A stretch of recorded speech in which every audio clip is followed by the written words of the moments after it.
you believe in democracy and you believe in the things that democracy can deliver in terms of prosperity and quality of life and everybody getting their fair shot and being treated fairly. And like all of the good things that people want in life can come through their participation.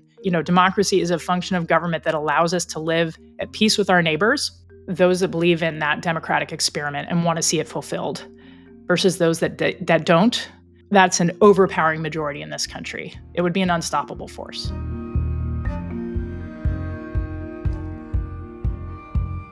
Good morning. I'm Guy Kawasaki. This is the Remarkable People podcast. And as you know, we scour the world looking for remarkable people to inform and inspire you. And we found another great, remarkable person. Their name is Erica Chenoweth. Erica is a political scientist and a leading expert in civil resistance and nonviolent movements. Erica is a professor at the Harvard Kennedy School and co-directs the Nonviolent Action Lab. Erica's groundbreaking research shows that nonviolent campaigns are more effective, more morally compelling, and strategically superior. Welcome to Remarkable People, Erica. Thank you so much, Guy. Delighted to be here. Yeah, through the genius of Madison's scheduling for this interview, it's now a few days after the No Kings Saturday. So I suppose I'm the first person to ask you this question. Just like, no one's ever asked me what it was like to work for Steve Jobs. But anyway, so give us your analysis of the No Kings Day, the number of people, the activity, the reaction, all that kind of stuff. What is Erica's analysis of No Kings Day? Thank you. Great question. I will say my team at the Crowd Counting Consortium is still tallying our own count of how many people turned out on October 18th around the country.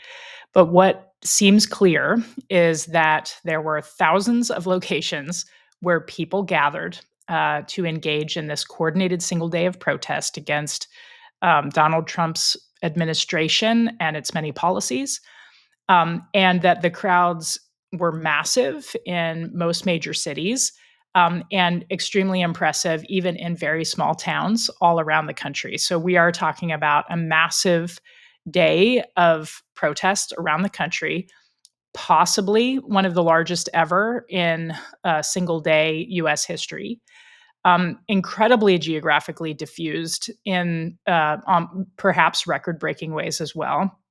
And what I really want to point out is two notable aspects of that, because, a single day of protest, even with very large numbers on its own, can be an impressive show of people's opinions about something. But what's really distinctive about what we're seeing today in the United States is that October 18th came on the heels of multiple prior days of mass mobilization associated with this same movement and a growing volume and number of protests happening since Trump was inaugurated. So far more protests than had taken place by this point in the first Trump administration, with far more people, according to our own tallies. The second thing that's really notable is that this movement has been overwhelmingly nonviolent. And by that, what I mean is that people are taking very seriously and preparing their communities to engage in what many people in my field refer to as nonviolent discipline, which means even when armed counter-protesters come or when the government decides to say that it's a group of criminals and violent people who hate the country and whatever, people are nevertheless turning out using peaceful methods of assembly that are lawful, that are protected under the First Amendment, and they were reflecting very positive messages in many respects, almost a joyful kind of spirit of seeing others gathering and knowing that they weren't alone and standing up for the basic values and principles that they want the country to uphold. So, I just think that if you think about it, having that many millions of people doing something at the same time and for it to be overwhelmingly nonviolent is itself a remarkable fact. Like that doesn't happen too often in world history where you see millions upon millions of people across an enormous expanse of land engaging in a coordinated action nonviolently. Like we just don't see that much. And I think it's worth noting that that is what we saw on Saturday. Now, if it had gone violent, what would be the ramifications? I mean, this is like Kent State 4 without the violence. I mean, what is the meaning of violence? Yeah. So, I think that the field that I'm in really tries to study the observable aspects of this and how the politics changes when people use, physical violence toward other people, whether they're bystanders, protesters, police, or other security forces, or whether there's violence against even just violent rhetoric, like dehumanizing rhetoric and things along those lines, or more radical ideologies, which is not violent but can sometimes cue in people's minds a more threatening political movement.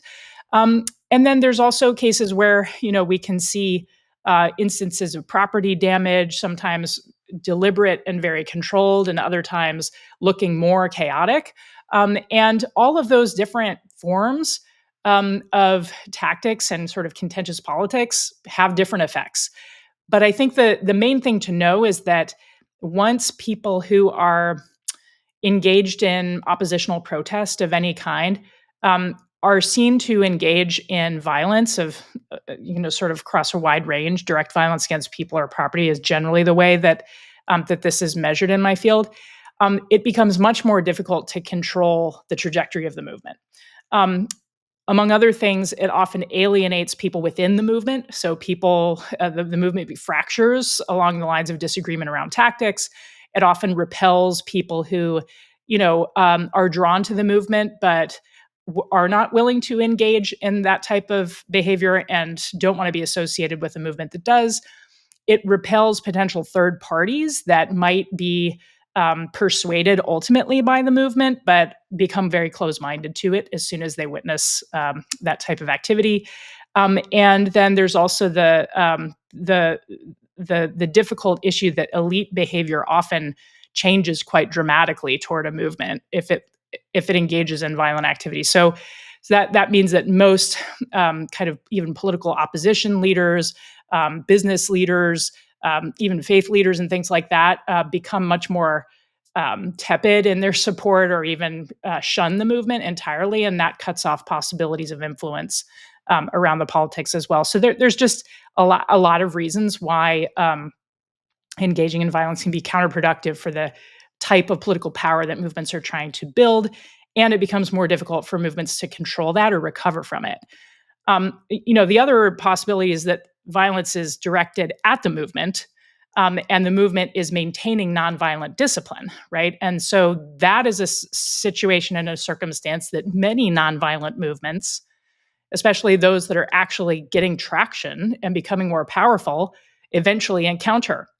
And in those circumstances, there has been in the past a sort of generalized pattern around the world and in the United States that that when movements maintain nonviolent discipline, when they are faced with repression, violent repression, that the movements are more likely to elicit sympathy and support. If they are met with repression and respond with kind of disarray or chaos or whatever, they are less likely to elicit sympathy and support. So that's just a general pattern. There's some caveats, of course, but that's a process we call backfire, which is that state repression against unarmed protesters tends to backfire for the state, whereas state repression toward armed or those who are perceived to be using violence as they're protesting tends not to backfire. If I would make the case that if you think about it, there is no single like leader, or there's no, centralized controlling organization. So basically, I don't know, 7 million or 10 million or whatever the number is, people came to their own conclusion kind of separately and independently. It wasn't like there was some charismatic revolutionary leader telling everybody to behave or lay down their arms or anything like that, right?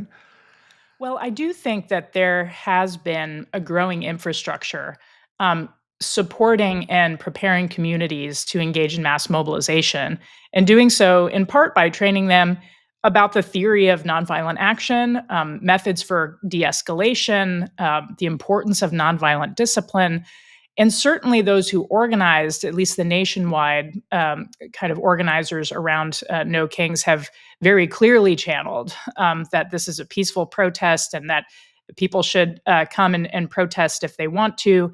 And here are the parameters for what we expect people to do. And they were very clear, for example, on their website and in their public communications, not to bring weapons and to walk away from provocateurs and basically don't take the bait, don't give the administration the headline they want.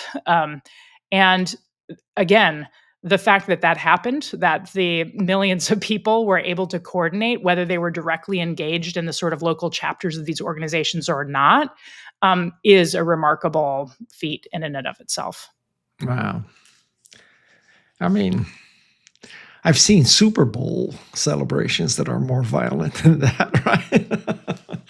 um, well, let's back up, and I would like you to explain, why Guy is so interested in having you. And, it's this cross you're going to have to bear, Erica. I hate to tell you, but you got to explain your findings about the 3.5%. I don't know if we should call it a rule, because that implies that it is prescriptive, not descriptive, but like whatever you want to call it. Talk about the 3.5% Erica Chenoweth phenomenon. Sure. Okay. So to do that, let me back up and first talk about my collaboration with Maria Steffen, which you mentioned at the top when you talked about our book, Why Self-Resistance Works. So Maria and I teamed up to do this study where what we did is we gathered data on 323 mass movements from 1900 to 2006. The 2006 end date is simply because that's when we paired up and started collecting the data. It's an arbitrary cutoff date. That's the reason why it's that time period.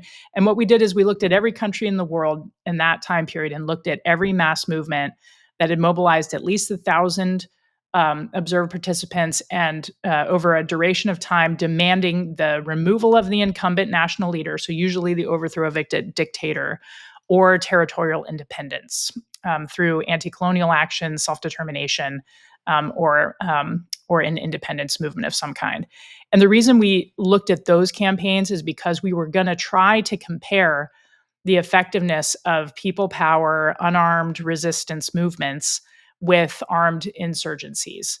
And to do a comparison that was sort of a hard test of whether nonviolent resistance was really up to the task, we decided to limit the sample to those very challenging kind of revolutionary cases, right? Where there are cases like Poland during the Solidarity movement, and East Timor, and the East Timorese liberation movement, and the Burmese pro-democracy movement, compared to the Algerian Revolution or the Chinese Revolution, et cetera.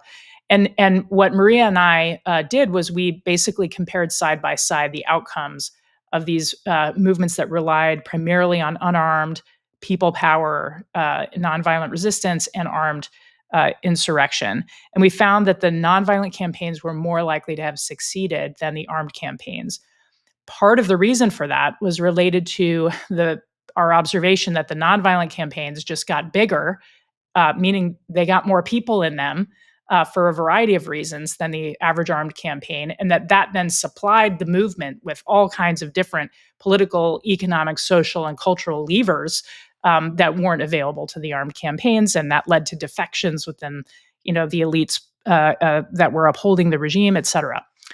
So after we published that book, Maria and I, sometimes together and sometimes separately, were talking a lot with activists about the findings. And in one case, I was at a workshop and an activist asked me, Well, if participation is important, is there a particular critical threshold that is kind of guaranteed to lead to success? And I said, I actually don't know, but let me open up the data set literally right now while we're talking, and I'll look. And I opened my computer and looked at the data and said, well, I'll be. There's a pretty low kind of threshold. It's 3.5%. That when one of these campaigns at its peak participation rate has mobilized that many people, it looks like none of the campaigns above that threshold failed. What's really important to know about that is exactly what you said, Guy, which is that it's a descriptive historical observation. It's something that was particular to that sample of data over that time period. And that means that it's neither predictive of what happens outside that sample, neither is it prescriptive about, say, what movements might aim for as a magic number or a guarantee of success going forward. So, how can these things all be true at the same time? They can be true because there is learning that goes on, right, on the autocrats' side. And they learn that one of the things movements will do is to assemble very large numbers of people and try to generate mass and generate the political pressure that comes from that. And that if they wait that out, they might, in fact, be able to withstand very kind of large but brief challenges. The other thing is that the reason why those movements tended to succeed is not just because they got those numbers. It's because they'd maybe done years of organizing, planning, strategic leadership development, building the capacity to really shift the sort of political power away from the autocrat. And ultimately, they were able to get defections from the security forces, from the inner entourage, from the civil service, from labor, from lots of different pillars. That is what led to their success, not just that they, kind of put a lot of feet in the streets and that automatically resulted in something changing. Um, and then, it's not prescriptive in the sense that, like, if movements are aiming for that number, we don't actually know how that changes the threshold, right? Because in the historical observation, what we saw was movements that didn't know there was a threshold to cross. They just happened to hit it and succeeded after that.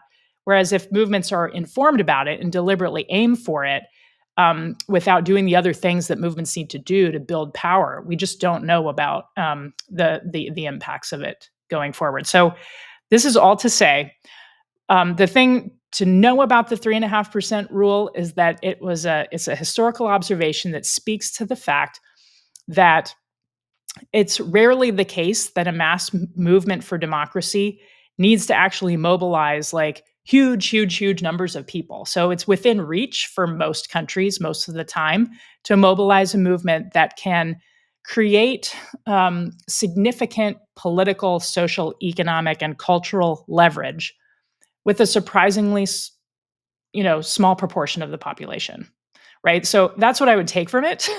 But I wouldn't necessarily use it as a guidepost or a sort of silver bullet or magic number going forward.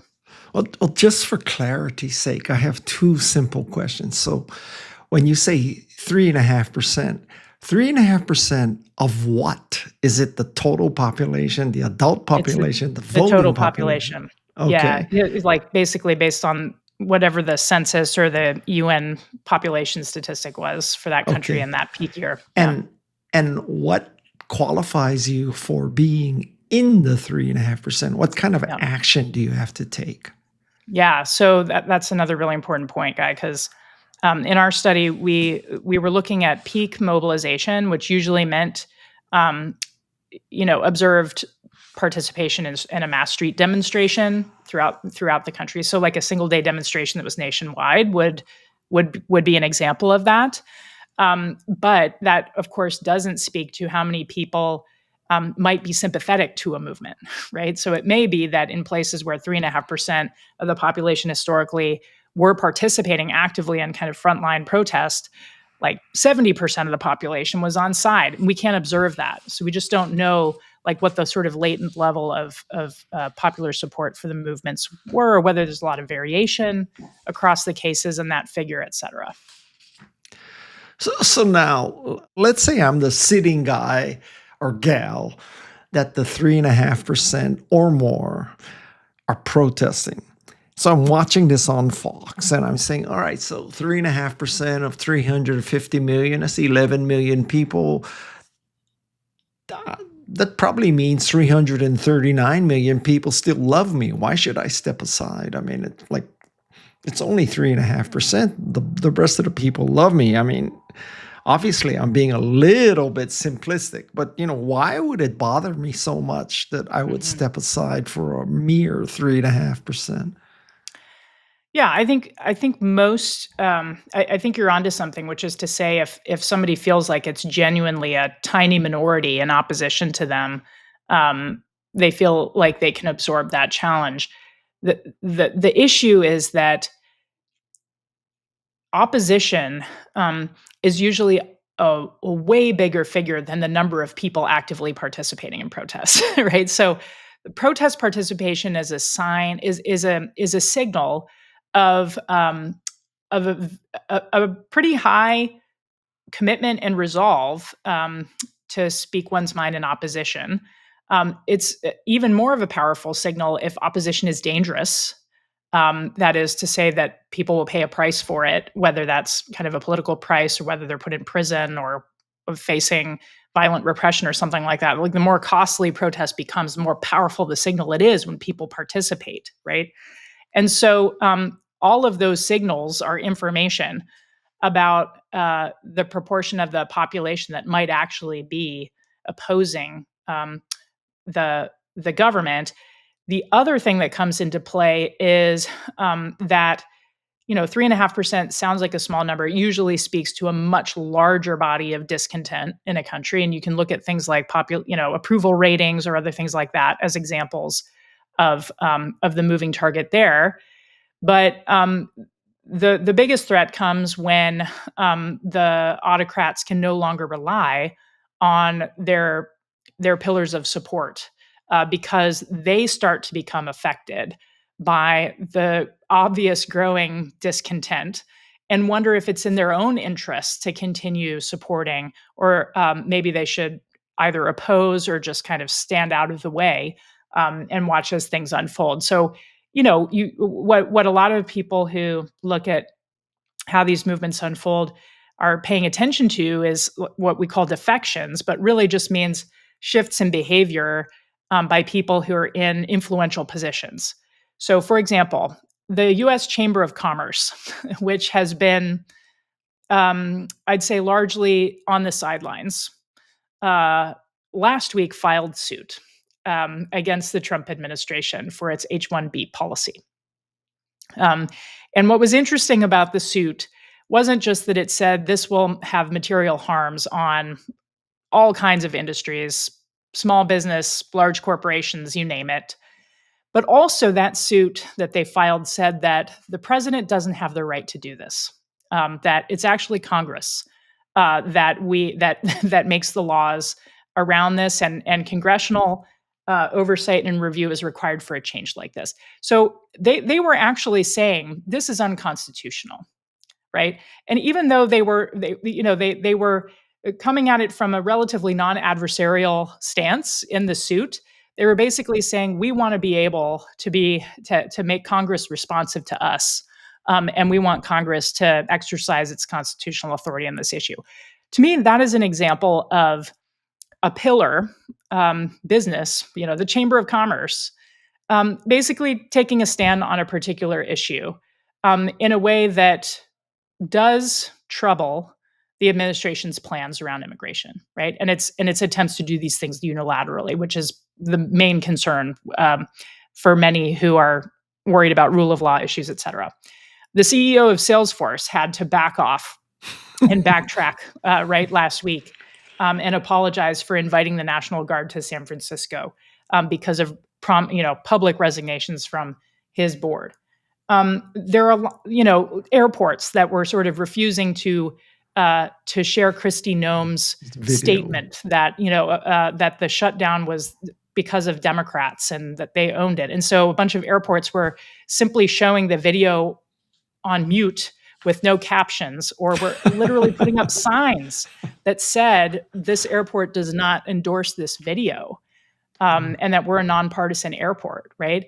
And so these are really important indicators of opposition within institutions that the administration basically needs to go along with what's happening in order to pull it off. And that is why protest is so important, because it gives permission and to people in those pillars and sort of buoys them, and it's sort of like there are still lots of people in this country that will, come to your aid, be on your side, etc.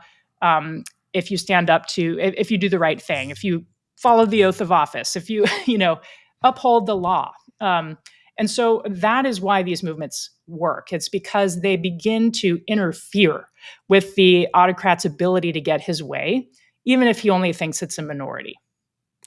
Do you think that the newfound attitudes of Marjorie Taylor Greene qualify Mm. as a defection?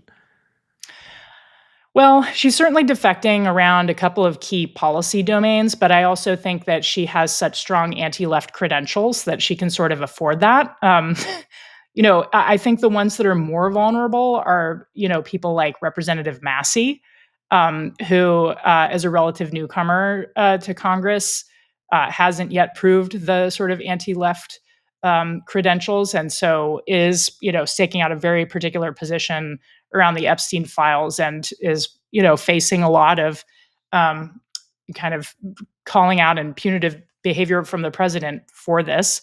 Um, but the Congress right now is not particularly filled with GOP representatives who are defecting from the party. I think the defections that we're seeing are more coming from prominent institutions within civil society, and less so within business, but increasingly so in business, that demonstrate that they are willing to sort of stand up and even pay a price for standing up to the president, um, so that they can maintain their independence, et cetera.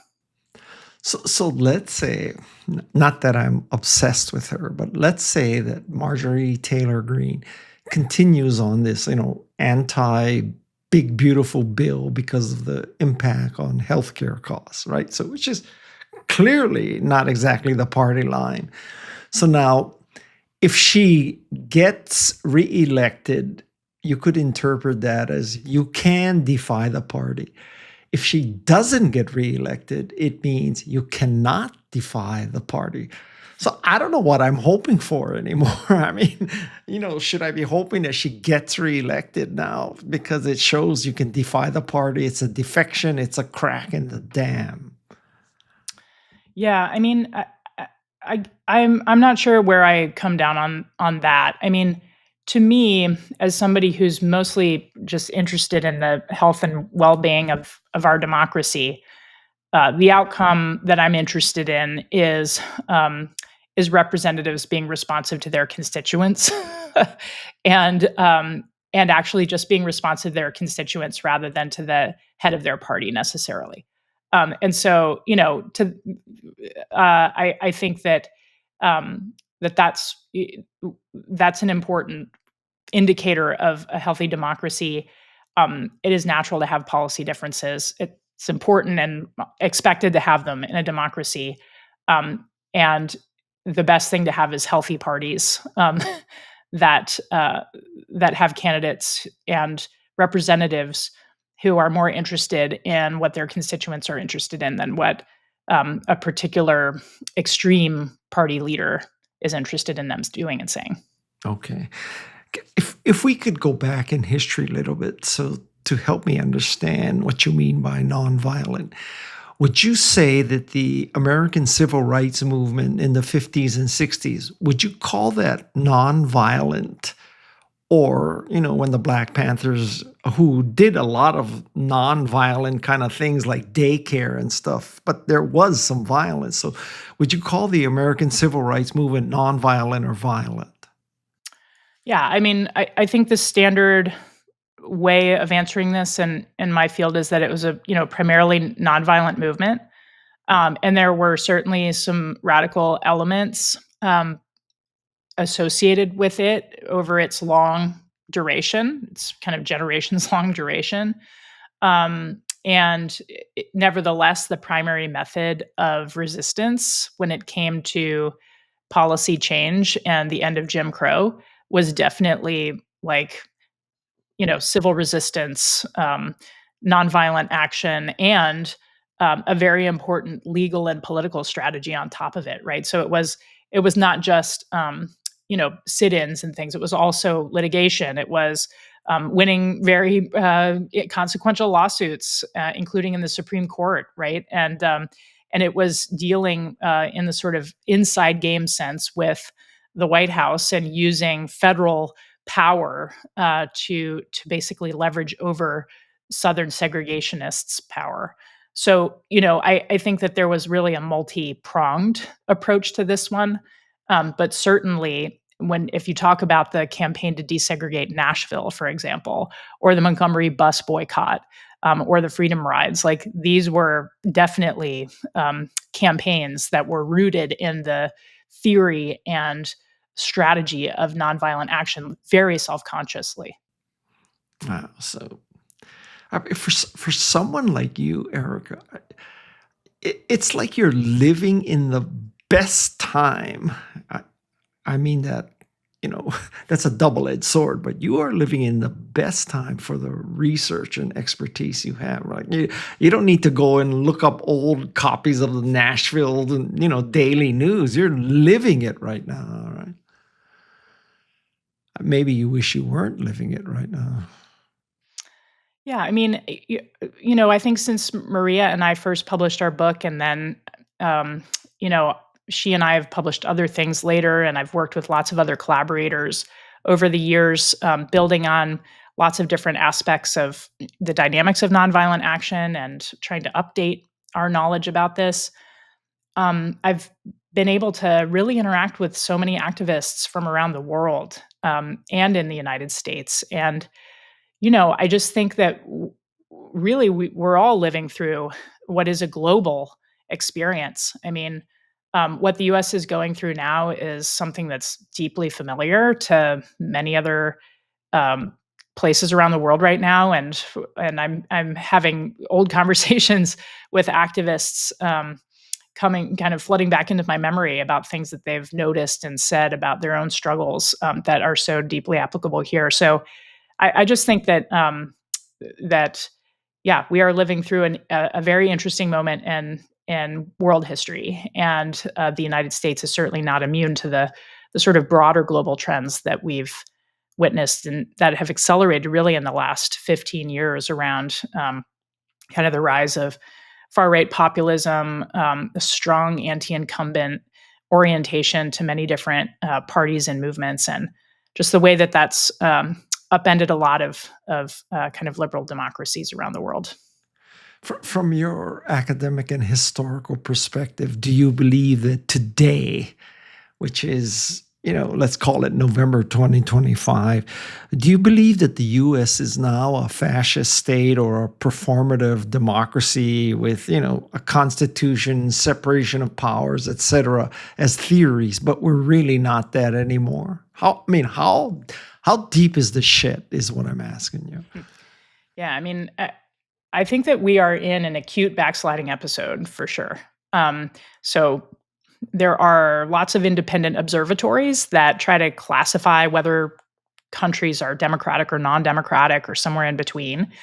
And among those that I follow, I've seen the sort of project leaders of these institutes kind of go on record to say that they expect to downgrade the United States into a non-democracy in their next updates.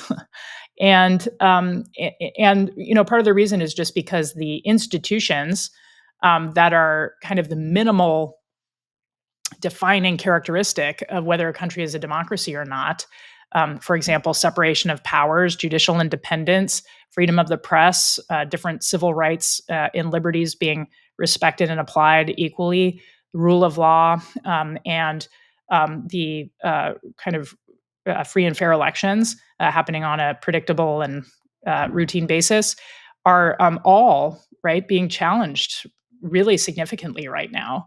And a major reason for that is because the person that was elected to office as the president um, kind of views them as not constraints. So his approach to it is that he's going to do what he wants and expects legal challenges and is sort of willing to have things challenged legally. And as far as I can tell, the strategy is basically to allow some to be won and some to be lost. But if a couple of really consequential ones are successes, then that can completely reshape the sort of social contract between the government and the population, and that's sort of like the political project underway. So one of my colleagues, Steve Levitsky, wrote a book with Dan Ziblatt called "How Democracies Die," and in it, what they said is that the most important thing for a country to remain a democracy is that we elect people who are small d Democrats, right? Like people who actually respect the rule of law, the institutions. They're willing to step aside if they're not reelected. They respect the Constitution. They understand things like term limits if they're there, and they're not going to challenge those. And they just don't try to break everything. They basically allow themselves to be restrained, and that their argument is that many countries are just actually pretty lucky that they manage to elect people who are not trying to break the institutions. But if you happen to elect somebody who's very happy to break the institutions, like democracy is fragile, right? And can be very vulnerable to those characters. And so, I'd argue that we're in a moment right now that looks a lot like what they warned about in their book. And as I said, a lot of different observatories have already said they're going to downgrade the U.S. to a non-democracy, and that was, before National Guard troops were deployed to numerous cities around the country. I mean, Erica, it's very hard to wrap my mind around the fact that the United States could be declared not a democracy. I mean, if you had told me this 5 or 10 years ago, I would have told you, you've been reading too many Margaret Atwood books. I mean, well, like, how did we get to this point? Well, I mean, we've been here before in in different respects. There are a lot of people in my field actually who say that the United States couldn't even really be considered a full liberal democracy until 1965, because that's when we had the Voting Rights Act and the Civil Rights Act together, that were actually finally ending segregation legally and enforcing it, the legal end of segregation, and genuinely extending the franchise and equal rights to people regardless of race. And I just think that if you think about it that way, we, along with every other country that's been a democracy um, on this planet of ours, we're always in a sort of constant experiment of moving farther toward democracy or further away from it. And it's not like a project that completes itself. Every generation has to um, live up to and improve the values that are expressed in our own constitution, and renew them and make sure that they're still working. I think that uh, it's easy to sort of take them for granted, but in fact, there's sort of no destination. It's just always a process that's underway and being perfected and improved by every generation. So that also suggests it can be uh, regressed, right, by different actors too, and so we're in kind of one of those periods of a pendulum swing. It's also the case that in the 20th century, you know, there have been many cases of sort of close call backsliding episodes and things along those lines. And there are a couple political scientists named Bob Kaufman and Steph Haggard who wrote a book called Dictators and Democrats. And they looked at a lot of these close call episodes where the backsliding had started. There was in a lot of cases, an elected authoritarian who was beginning to dismantle rule of law and democratic institutions and norms. And then what happened is that civil society mobilized, and they mobilized to defend democracy and defend the institutions. and in some cases, persuaded these autocrats to resign. And again, it's not like they just woke up one day and thought, you know what, that movement is right. I should resign. It was more that the movement just made it impossible for them to continue getting the collaboration of their own inner entourage, who basically abandoned them, right? And so if the inner entourage abandons an elected autocrat, that's how the resignations take place. So, there are a handful of countries around the world in which this happened in the 20th century and into the 21st. And what's really in a more recent study by Jonathan Pinkney, and one of his collaborators, they found that in backsliding episodes more recently, so like in the last 25 years or so, that in about half of them, where a civil resistance movement mobilized to try to defend democracy, those movements won. So they were able to defend democracy and even improve the quality of the democracy in the aftermath of the movement. In cases where there wasn't a civil resistance movement that mobilized, they found that only 7% of those cases were able Wow. to survive as democracies. And so this just speaks to the fact that, a mobilized civil society and a well organized civil society is the beachhead for democracy. Because once the institutions are challenged in the way that our institutions are being challenged, they can't hold it up on their own. They need help from the population to do that. You mentioned several times that there have been recent historical examples of backsliding and close calls. So could you, actually name names and tell us about them in case people are not familiar with what actually happened in these recent close calls? Sure. So in the Kaufman and Haggard book, they talk specifically as an example about Peru, where in the 90s there was an self coup attempt by Fujimori, who was the president at the time, and he tried to sort of become the president for life, and civil society mobilized and demanded that he resign, and he ultimately uh, did depart office. Um, More recently, there was a coup attempt in South Korea just this past December. The incumbent president tried to declare martial law and install himself with emergency powers. And civil society mobilized in near immediate response to that declaration of martial law, even though it happened in the middle of the night. And within 24 hours or so, he called off martial law. And the kind of coordinated union efforts and other civil society groups basically said it's too late. You've already showed that you want to be a dictator. You cannot stay in office as our president, and they impeached him, and he was removed from office. In Brazil, several years ago, there was a broad anti-authoritarian movement to try to prevent Jair Bolsonaro from being reelected.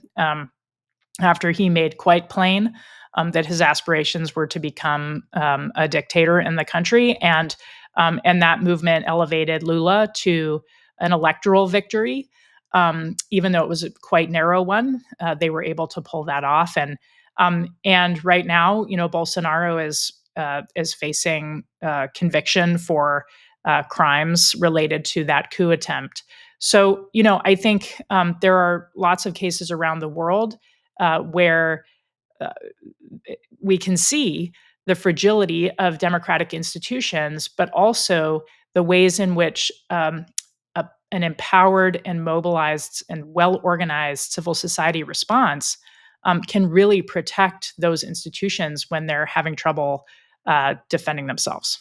I hesitate to ask you to do this, but can you explain to us what goes through those people's minds when they decide, I think I'll be president for life. I'll just have a coup. Like, I mean, what's the line of reasoning that makes you believe you can pull that off? Well, to be honest, I just don't know. It's I don't have that orientation myself, but I would say um, There's some political scientists who a couple of years ago published a book called The Dictator's Handbook. This is Alastair Smith and Bruce Buena de Mesquita. And their starting assumption was that basically people, once they're in power, want to stay in power. And that's just their starting point. And then the question is like how to, organize the entourage, engage in purges and other things to stay and grow one's power. Um, and and so if that's the orientation, then that's the orientation. But like I said, I don't have that particular.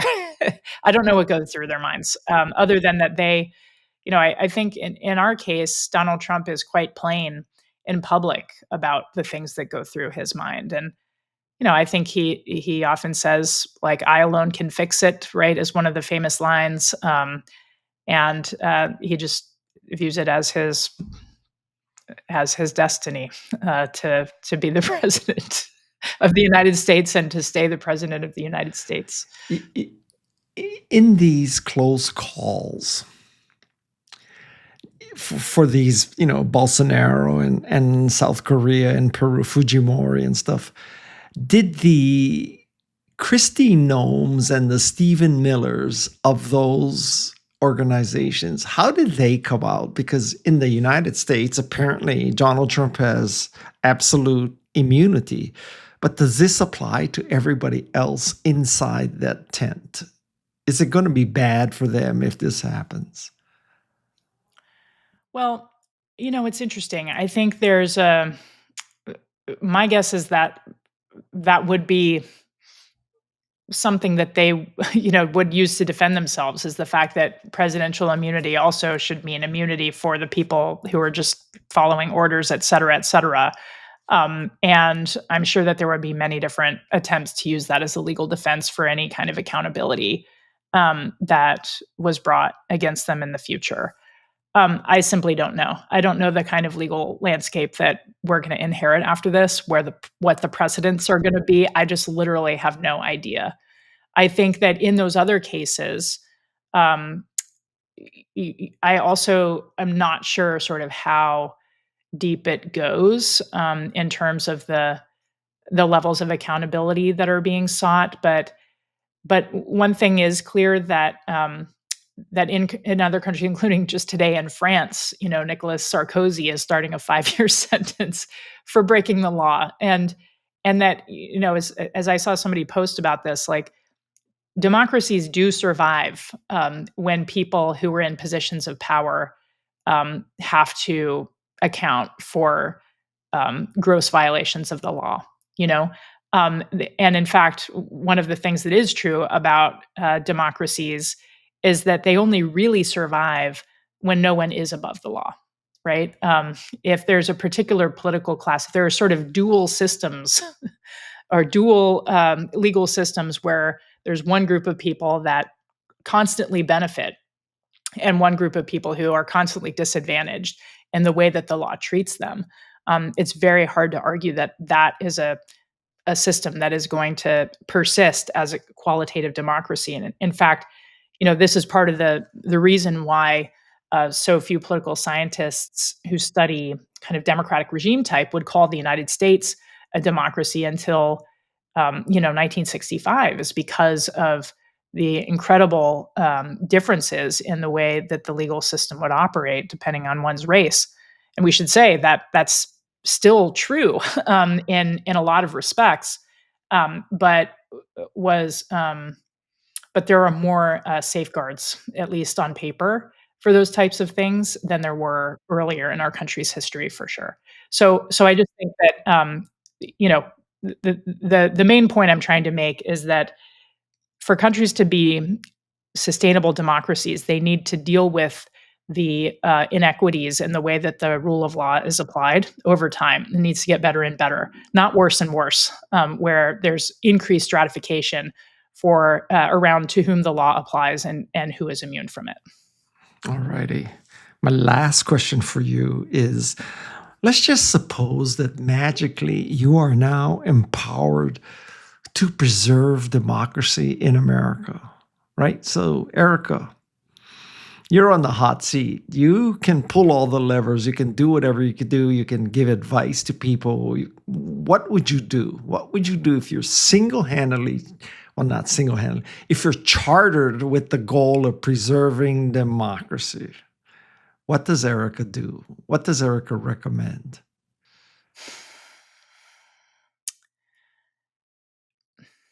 So I think I would want to start by trying to draw together all of the nonviolent elements of our civil society and pulling them into the broadest formation we could possibly create. and and articulate a few minimal points of agreement that binds that group together, and then move ahead with the confidence that that a group like that is committed to making American democracy work for everyone, and is committed to a couple of core principles about what that means and what's required in terms of our institutions to do that. That we could take comfort in knowing that we constitute the vast majority of Americans, represent the vast majority of Americans, and begin to build a strategy with that kind of a group that, yeah, could begin to articulate a new future for the country that is irresistible and that attracts a new energy and a new enthusiasm for engaging in our democracy, and that makes people understand that the things that they care about the most are directly linked to whether or not we get to live in a democracy. And so that's what I would do. I would try to really boost participation and engagement in the democratic experiment in the United States across all corners of the country, with the confidence that a sort of formation like that, like a united alliance like that, would be like one of the most powerful coalitions that could ever be built here, and would basically be unstoppable. So if I may ask, well, I'm not going to ask. Can I say that what you just said is it's not to align the Democrats or the Republicans behind a particular political philosophy, but to align everybody behind the philosophy of participating in a democracy? Yeah, which is that's different, right? It's totally different.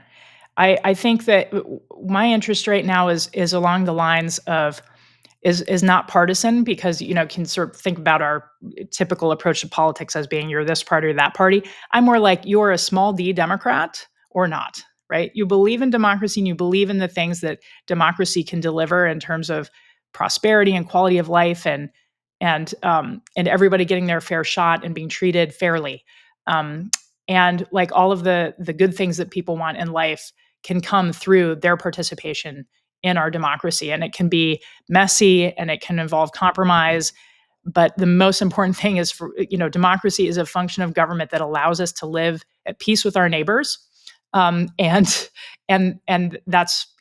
the future I want to engage people in. So I think that, yeah, realigning our politics along the lines of like those that believe in that democratic experiment and want to see it fulfilled versus those that don't. That's an overpowering majority in this country. It would be an unstoppable force. All righty.